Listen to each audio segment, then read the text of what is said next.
danışmaq istədiyim mövzu mühüm mövzulardan biridir. Hansı ki, bu günləri şiddətli şəkildə insanlar arasında yayılıb və yayılmaqda da davam edir. Elm əhlinə qarşı, alimlərə qarşı hörmətsizlik, onlara olan nalayiq sözlər, Allah qorusun, və onların yerini bilməmək, təzim etməmək. Allah Subhanahu wa Ta'ala kitabında buyurur ki: "Fəs'əlu əhlə zikri in kuntum la ta'lemun." Quran-ı Kərimdə Allah Subhanahu wa Ta'ala müxtəlif yerlərdə bu ayəti nazil etmişdir. Bilmədiklərinizi zikr əhlindən soruşun. Zikr əhlindən, yəni elm əhlindən. Allah Subhanahu wa Ta'ala əmr edir ki, o insanlardan soruşmağı. Deməli, bu nədir? Əmrdir. Sizcə Allah Subhanahu wa Ta'ala yəni bizlərə fayda olmayan bir şeyi, bizlərdə fayda olmayan bir şeyi əmr edərdimi bizə? Həşə, Subhanahu wa Ta'ala. Mütləq orada bizim üçün xeyir var. Allah hikmət sahibidir, Subhanahu wa Ta'ala.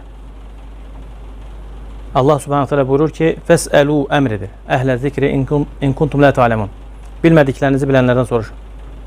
Madam ki, Allah bizə əmr edib ki, bilmədiklərimizi elm əhlindən soruşaq, bu Allahın əmridir. Ona görə burada heç bir tərəddüd etmək lazım deyil.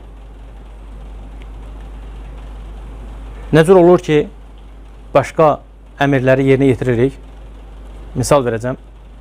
Ramazan ayında oruç tutmaq, namaz qılmaq, həcc etmək, zəkat vermək, bunlar da hamısı əmirdir, elə deyilmi? Hamısının haqqında ayətlər var Quran-ı Kərimdə. Eyni ilə bu da əmirdir. Yəni insanların əhvalları, bəzi insanların əhvalları qəribədir, subhanallah. Allah Subhanahu Teala buyurur ki: "Efetu'minuna bi ba'dil kitabi ve tekfuruna bi ba'd." Yahudiləri vəsf edərkən kitabın bir qisminə iman edib digər qismini inkar mı edirsiniz? Allah qorusun. Ramazan ayında oruç tuturuq, səbəbini soruşan deyirlər ki, əmirdir. Elə deyil. Yəni o da əmirdir, bu da əmirdir. Niyə görə elm əhlindən soruşmaq gələndə soruşulmur? Və yaxud onlar haqqında Allah qorusun başqa fikirlər, xüsusən də yaşadığımız bu axır günlərdə, axır zamanlarda Allahdan salamatçılıq və afiyət diləyirik.